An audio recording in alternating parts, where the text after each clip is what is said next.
Alright, what is up everybody? My name is Eth. Welcome to another Magic the Gathering video. Today we're looking at Azorius auras. If you've seen my previous videos, I made a video about auras of auras for best of 3. This is actually a best of 1 deck, and instead of black we're playing blue. Otherwise the game plan is actually very similar. Core Spirit Dancer and SRAM Senior Advisor, you can see are shared cards, and they're still going to be the core centerpieces of what we're trying to do. Basically, a lot of the times when you play auras or enchantments onto creatures, the drawback is that if that creature gets removed, you get immediately 2 for 1. Basically what that means is if they play a removal spell like Fatal Push on Core Spirit Dancer and you have an enchantment on like Arcane Flight, technically they only had to spend 1 card to make 2 of your cards go to the graveyard. However, Core Spirit Dancer and SRAM both have the text that say whenever you cast an aura spell, you may draw a card. SRAM actually is a little bit more specific, or less specific than Core Spirit Dancer, but the effect in this deck is going to be the same every time you play one of these enchantments.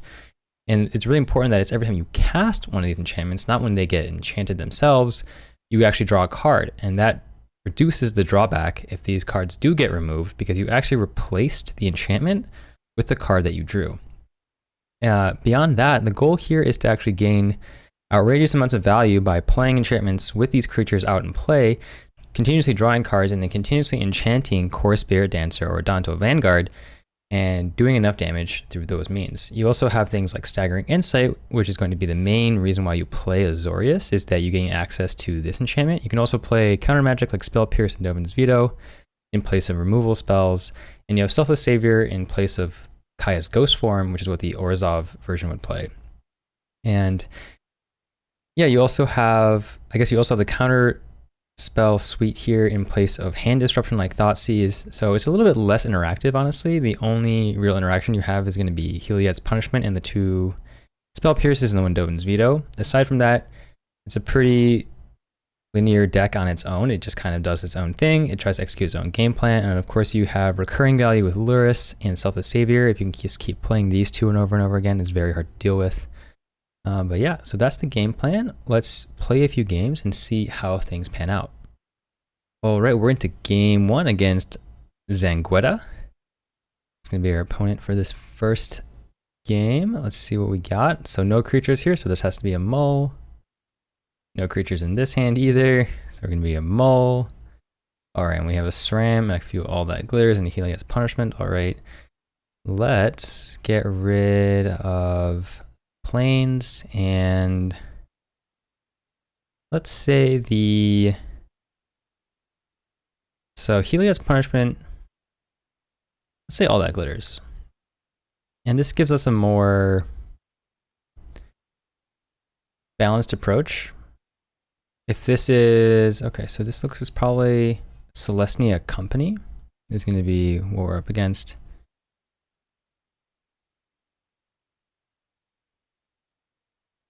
SRAM is our only creature, so of course we have to play it. Next turn we'll play all that glitters. Okay, so this is not Celestia Company, probably. Actually, I'm not sure what we're up against anymore. I think I like Curious Obsession here. Draw a card, see if we can get another land. Perfect. That's exactly what we wanted to see. There's a part of me that thinks slowing them down on mana, throwing Heliod's Punishment on the Elysian Caryatid actually might be the best move here. I think that is what I'm going to do.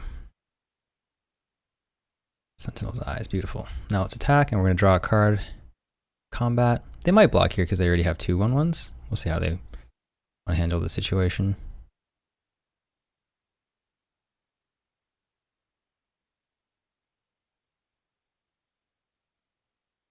I think either is fine for them. Blocking, probably fine. Just to deny me the card there. All right, so another land. That's good, that's good. Probably play this pathway as a blue source. Sure. Not gonna do a whole lot for them since we're going to get out of range of this Yorvo real quick. I think we might, if we double up all that glitters, this thing becomes really powerful. And I think they might be mono green, so I don't think they're going to have removal that's really going to be able to deal with this.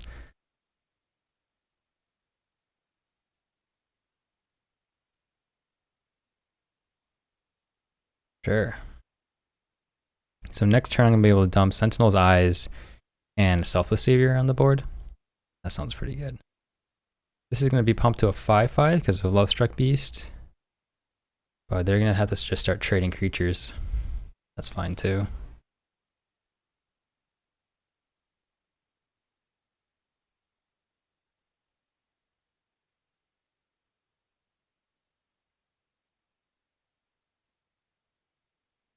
Sure. Arcane Flight. It's really good. That is really, really good.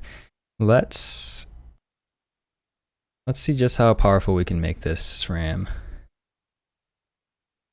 Every enchantment is like a +3/+3 at least because of the All That Glitters. So I think this will be 14/14 after this. And then I think Sentinel or Arcane Flight takes it to a 17/17 and that'll end the game.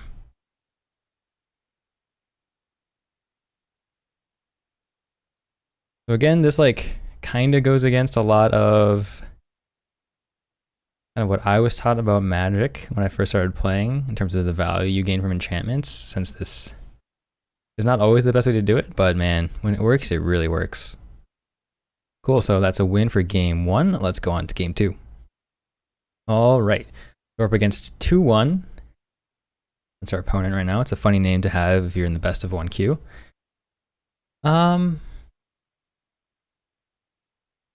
So this hand is pretty bad against a deck like Elves, but it's pretty good against a deck like Control. So we'll see what we're up against. It's also bad against a deck like Angels. You really want to have Core Spirit Dancer against Elves or Angels or Goblins, because Core Spirit Dancer is the creature that's going to get you the most damage the fastest.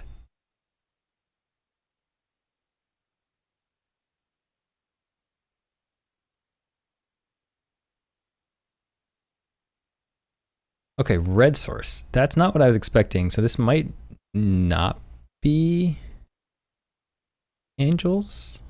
At least not the normal Angels build. Oh boy. All right.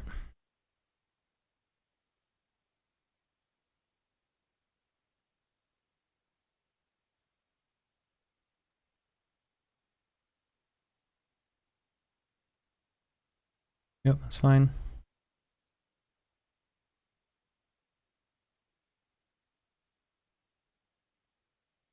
Didn't want to play Curious Obsession there anyway, just because if we don't attack on the same turn that we play the Curious Obsession, we don't get any benefit. Oof. So they had everything they needed. Let's throw Lurrus into our hand. And we can pass. Hopefully we get, oh boy. It's a good card right now. All right, Lightning Helix is definitely an unfortunate card for them to have picked up there. They're going to be at 6 mana next turn. Doesn't look like they're going to be able to get Elish Norn down. They are going to be able to create an Angel here. Yuck. We don't get another land. Man, we're basically guaranteed to lose our Lurrus right now if we play it, so that's not going to be the way to go. I think we just drop... You know, honestly, I don't think there's a way back from this game. We're just going to go on to game 3. All right, we are up against Kiko 15. I think that's a K and an I followed by 2 Ks and an O, 15. This hand could be good. Being on the draw makes this hand seem a little bit sadder, but you have a creature and the enchantment, so you kind of just go with it.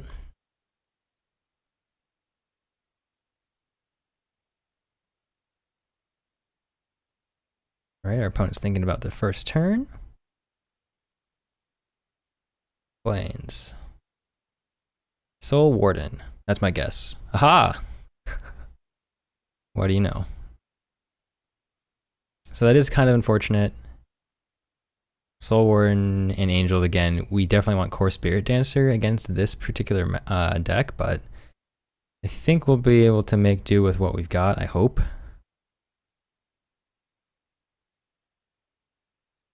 We should be able to get Staggering Insight and Sentinel's Eyes down on a SRAM within the next few turns. Maybe a Danto Vanguard. They'll start drawing us cards, which is good.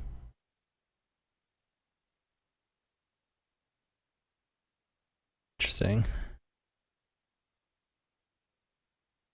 All right, so this is kind of a, this doesn't look like a normal build of angels.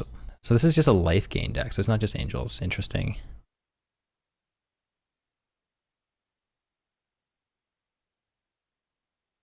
I think in this situation, it seems pretty likely that their removal is going to be Skyclave. So let's put down a Danto Vanguard now. This will most likely get Skyclave Apparitioned if that's what they have. And if not, we can always, ideally, we can play SRAM and then play an enchantment onto the Danto Vanguard, but that's not guaranteed. Oh boy, that is annoying.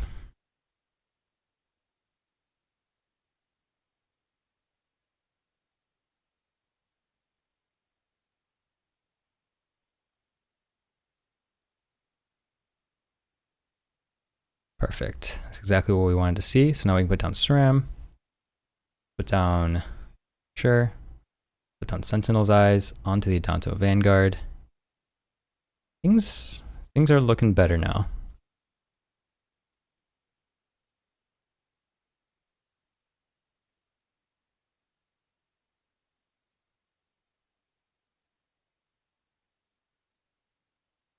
Didn't Nice Pridemate, sure. So this thing's gonna get 3+1/+1 counters on it right away. Pretty powerful.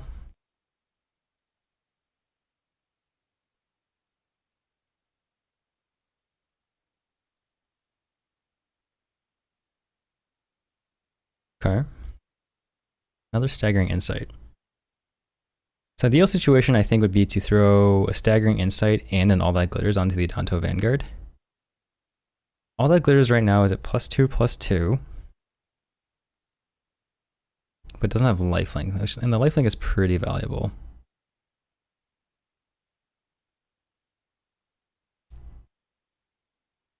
think we throw this onto the Danto Vanguard to get lifelink, and hopefully we draw another land here. We do. Wow.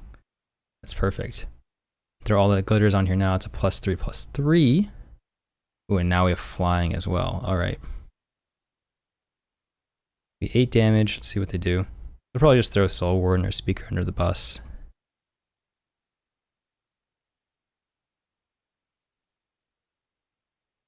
Wow, they put the Pridemate in front. That doesn't make any sense. Okay. But with lifelink, I gain all that back. So that there was no drawback to me activating a Danto Vanguard's ability there because I gained 8 life from it. So I netted 4 from that, and they lost 2 creatures. Seems pretty good to me. Poor Healer's Hawk. Poor Healer's Hawk doesn't even know what's about to happen to it. Sure. It's a little bit, I would say it's to the point of too little too late for this 4/4, unless they have Righteous Valkyrie to pump this up to a 6/6, but even then that's not going to matter. We can start distributing some of the benefits we have from the auras. For now though, let's put another aura onto Danto Vanguard. Oh, a Core Spirit Dancer. That changes things. I was going to say we're going to start pumping up SRAM, but Core Spirit Dancer pumped up with enormous All That Glitters. It's an extremely powerful card. All right.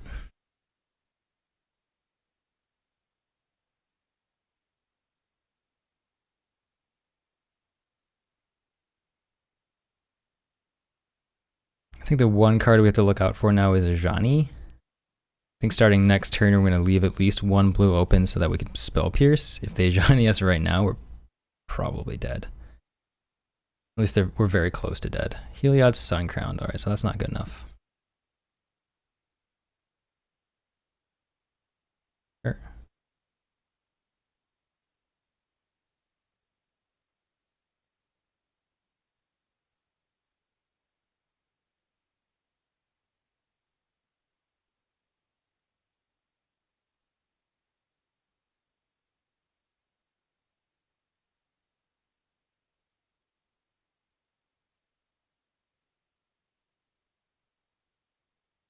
All right, so let's put this down as a blue source. We want another Core Spirit Dancer to draw 3 cards per. We do that. Let's see. The Core Spirit Dancer can take 2, then another Staggering Insight onto the existing Core Spirit Dancer, plus Curious Obsession onto the Adanto Vanguard. Leaves off Spell Pierce. Yeah, so that sounds like a decent plan.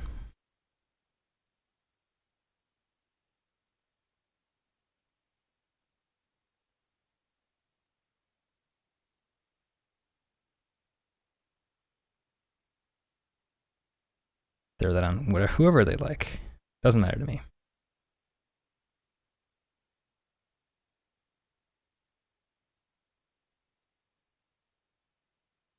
All right, so that changes the equation again. We're going to put Curious Arcane Flight onto this Core Spirit Dancer instead of Curious Obsession. It's great. I would love to be able to play Sentinel's Eyes, but I think holding up Spell Pierce at this point is pretty important.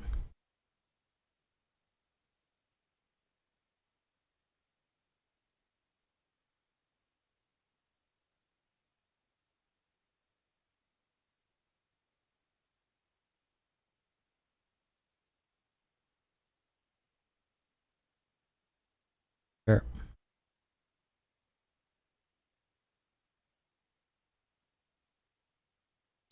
I have more life than the life gain deck. Pretty good feeling. Let's get rid of the planes. Righteous Valkyrie, sure.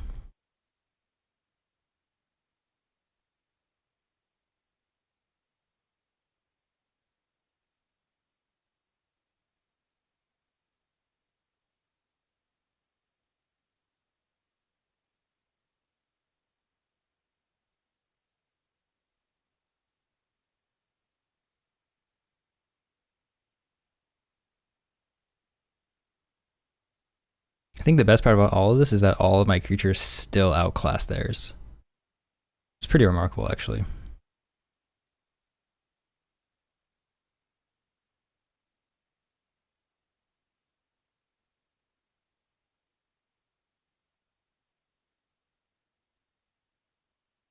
The last card is a land. All right. Pretty sure the Ajani they're looking for is 4 CMC. The Spell Pierce still applies. We really do need to get their life total down.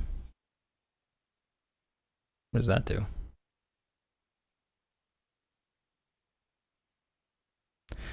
All right. Let's see here.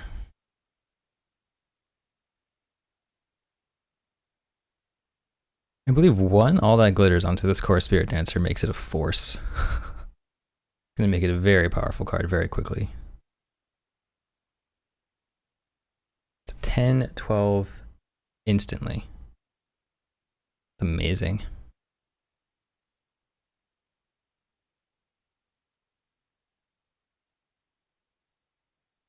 Why don't we give it Curious Obsession so that it has the same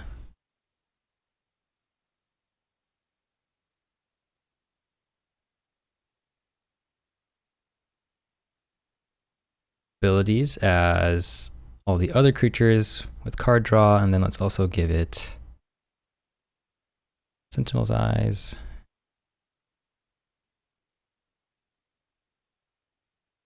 Yes, Heliod's Punishment is great here.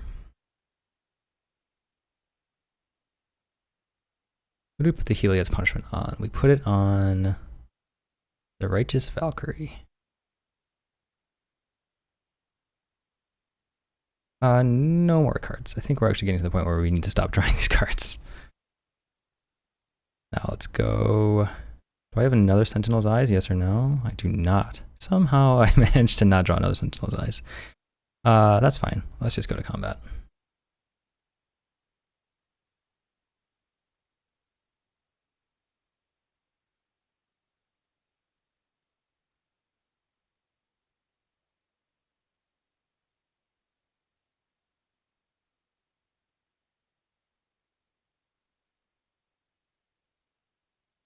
Nope, this thing is flying, so you can't block with the Soul Warden. You're gonna take 17 damage.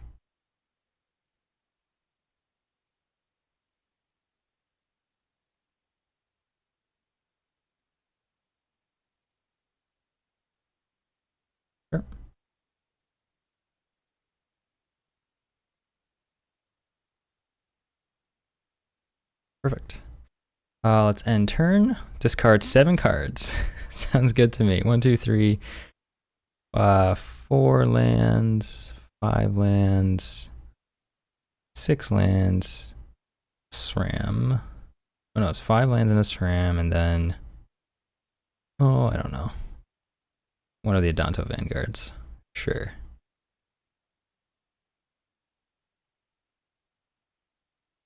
You got it.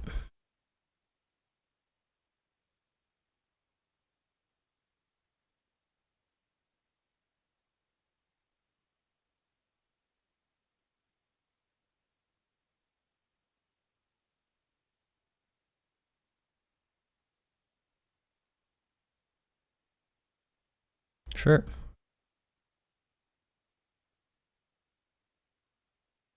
The amazing part about all this is I don't think 35 life or 39 life is going to be enough. That's the best part about this, is that they're going to have a lot of life and it's all going to disappear in an instant.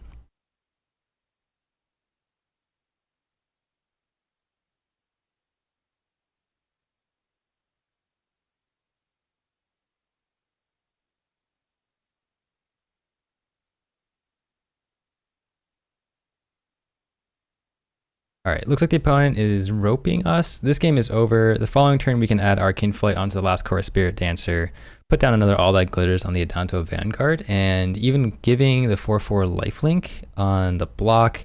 And with the life gain they're going to get from these two, that'll be 39 life, and that will not be enough to stop the 3 flying creatures from killing the opponent. So for the sake of this video, we're going to go on to game 4.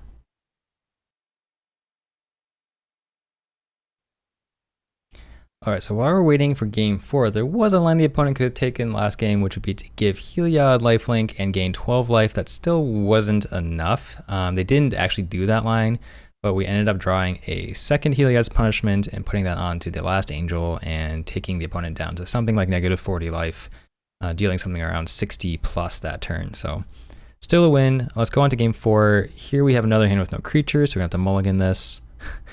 Another hand with no creatures. Gonna have to mulligan this. These things happen sometimes.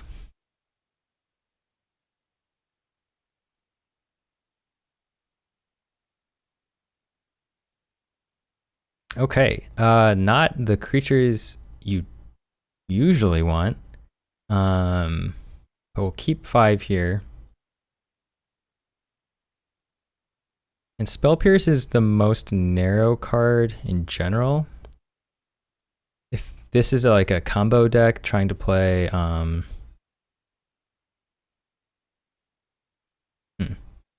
was in thought there. I was gonna say if this is a combo deck trying to play something like Emergent Ultimatum out of the graveyard, Spell Pierce would have been valuable. But if it's not, Spell Pierce is often not what we want to do. Are we up against another? I think we're up against yet another life gain deck. They're all over the place today.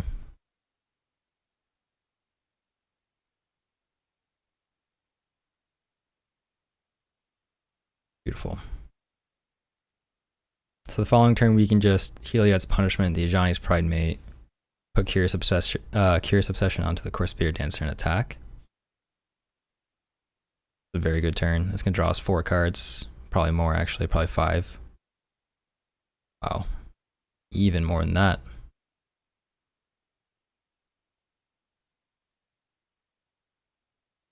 Because the real question now is, do I even bother putting Heliod's Punishment onto this Ajani's Pridemate yet? Part of me thinks I actually hold off.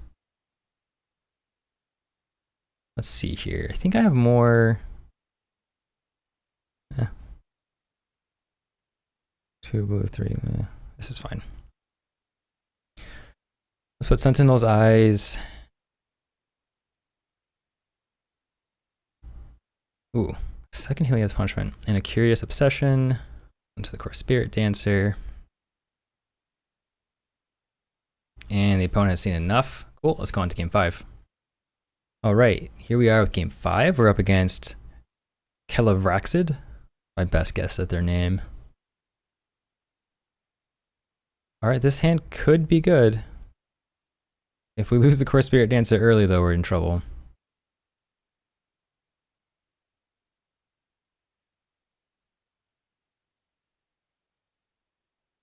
So honestly, not knowing what they're playing, I kind of want to put down the Adanto Vanguard first.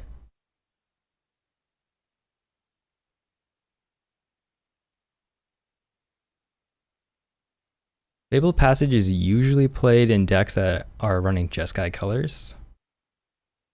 That means most of their damage is going to be, or most of their removal is going to be damage based. So Adanto Vanguard gets around that.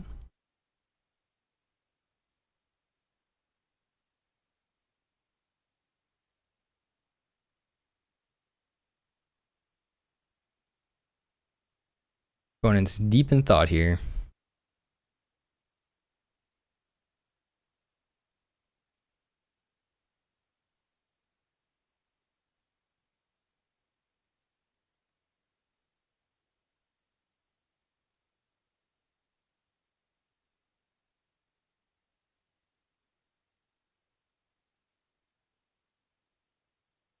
Alright, cracking Fabled Passage. We finally get to see the first color. And it is white. Okay, still falls within the Jeskai colors, but honestly not what I was expecting. Okay. Huh. I don't know what to expect here.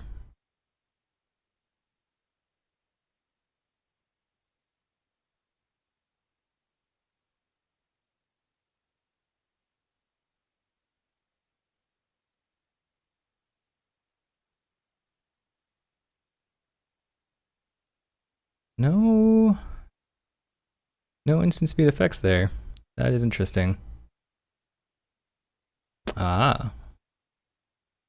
There's the Jeskai colors. So as expected, the Fabled Passage did lead to Jeskai colors being what our opponent is running. This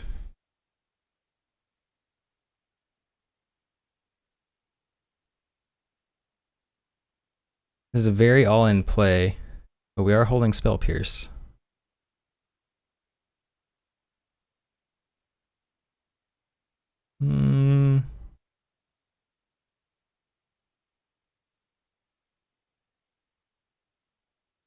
This is a bit of a gamble. They have something like Commit in their hand. We've lost a lot of value, but they're also now on a 2-turn clock, and that was it. All right.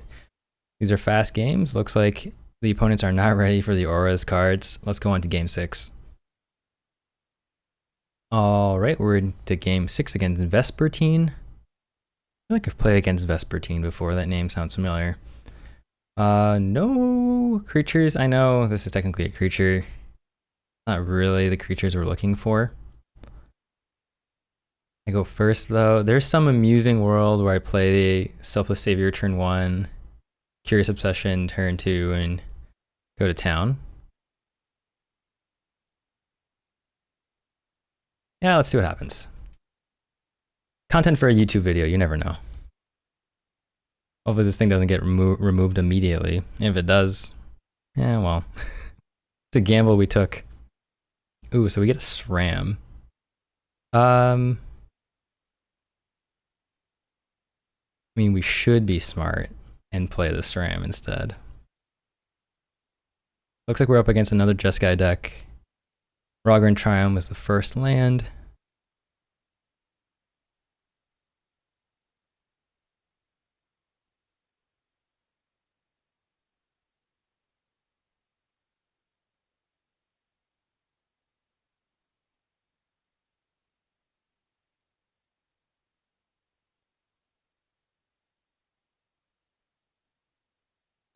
Don't know quite what's going on here. Here we'll keep the SRAM alive with this. Another land, okay. Let's start with Staggering Insight on SRAM. Maybe we'll draw another blue source. We don't. Oh, we draw another Selfless Savior. Honestly, let's play that. Pretty good. Keep our SRAM alive. An Arcane Flight. That's a good one. Next turn, we'll be able to play Arcane Flight and a Curious Obsession. Draw 2 cards. That's pretty good. Narset, yep, that's pretty standard play in this situation for... Oh, okay.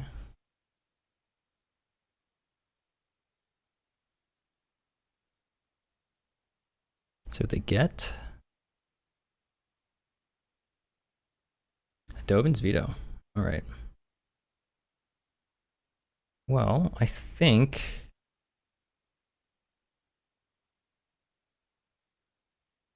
what I want to do is I'm not gonna be able to draw the card off of the casting of the Curious Obsession here. But the nice part is that I will... Oop.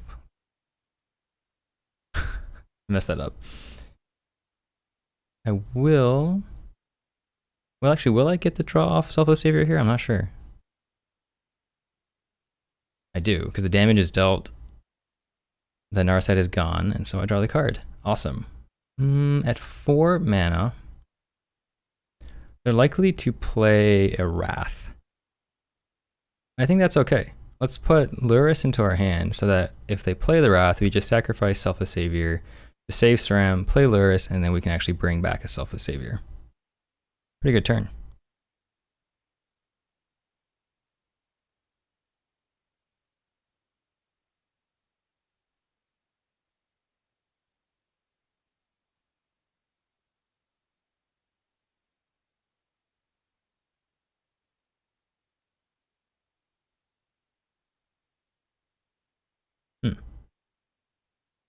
Second main, they're still thinking about what they want to do.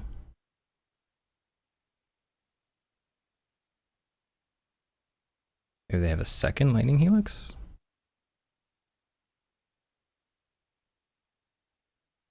They do not. Well, same effect at the end of the day. We get to play Luris.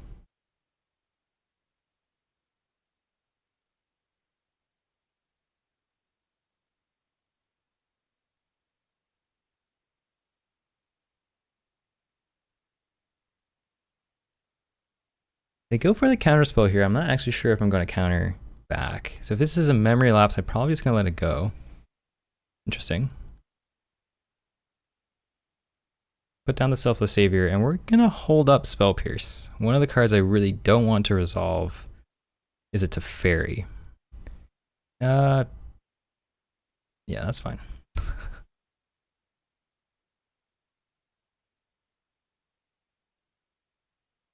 Yeah, that's right. That got put on top, so I get to draw it.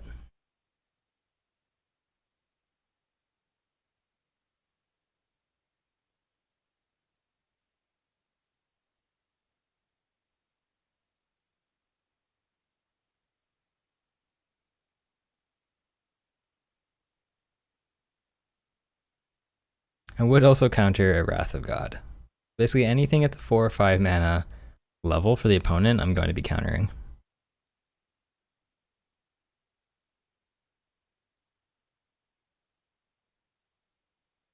Mythic's Mastery targeting Lightning Helix.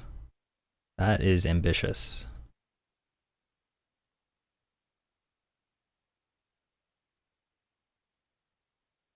Actually, I maybe should have just let that go.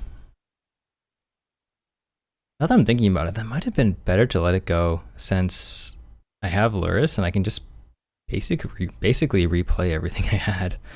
In this case, let's put down Selfless Savior. Let's put down a Curious Obsession onto the Luris.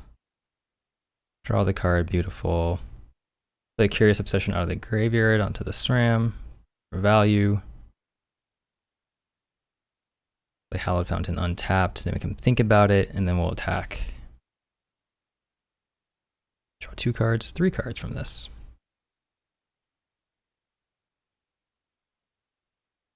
All right.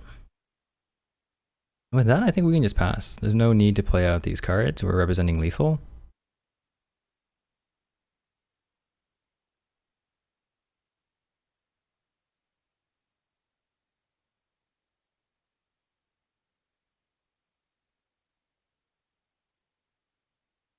Casting commit onto the SRAM.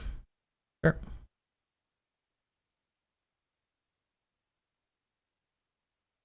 Ooh, a Temple of Epiphany. Coming to play tap lands like that are probably not good enough for Historic usually. There is a pretty decent chance I just win this following turn. I was about to say all that glitters being the key card that we just need to draw. And we did draw it. That should be enough. This Curious Obsession here makes this an 8/7, and then another Staggering Insight makes this powerful enough for the win. All right, that's another victory for Azorius Auras. Let's go on to Game 7. All right, so we're up against CBRE for our 7th and final game with Azorius Auras in this video. We're already rocking a very good 5-1 record. This hand could be amazing. If all of the opponents' removal are damage-based, this Adanto Vanguard should run away with the game. Another Temple of Epiphany. All right, this might be a short game. I have a feeling the opponent is actually running a Tybalt's Trickery deck. And if that's the case, there's not a whole lot we can do if they get a good card off of Tybalt's Trickery. Oh, and they're not playing Tybalt's Trickery yet. Well, that gives us one more turn. Hopefully I'm wrong. We get to play some more Magic. Okay, this might be just a very slow Jeskai build. I'm honestly not quite sure what I'm looking at.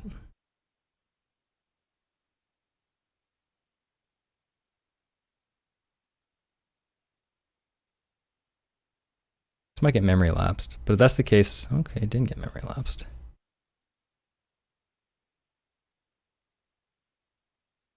So this combination of creatures is pretty deadly. It is Tybalt's Trickery. I was right. They were just slow rolling the Tybalt's Trickery. All right, let's see what they get. Oh no, they didn't exile anything bad. They do get a Genesis Ultimatum. Okay. Let's see what they get. Let's see what they get. They get a Cura, Best the Sea God. Oof. Okay.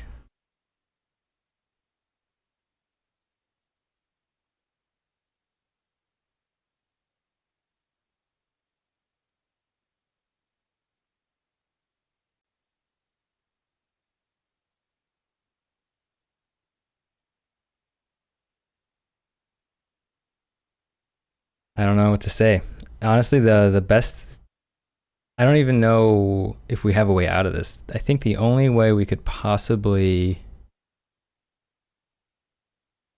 get through this is if we somehow drew enough enchantments to get Core Spirit Dancer big enough to fly over and kill the opponent. And I'm pretty sure what we have in hand is not good enough. I don't think there's any combination of cards that is good enough.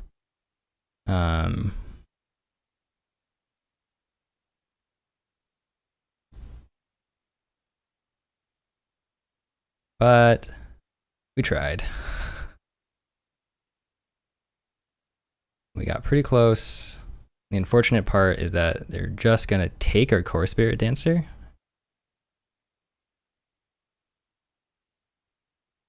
Oh, I just realized maybe another one here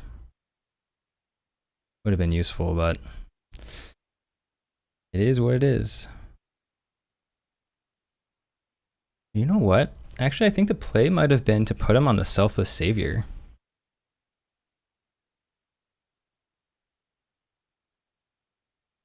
Now they're going to tap all non-land permanents, which really sucks. And what we could have done there is just killed the Selfless Savior.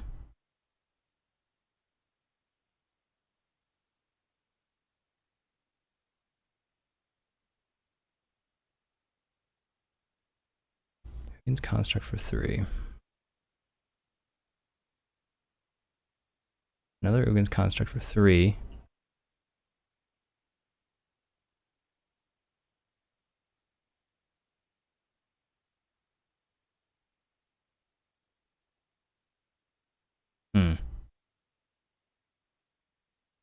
I think what we should do now is we should, oop, I wanted to play the Arcane Flight there. We should hedge our bets. Actually, we also just need to get creatures that we can block one of these, otherwise we're just dead no matter what.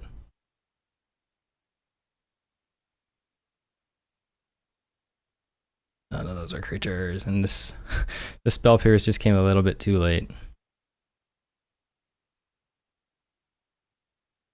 Alright, so that's an Adanto Vanguard, that's gonna be left over to block.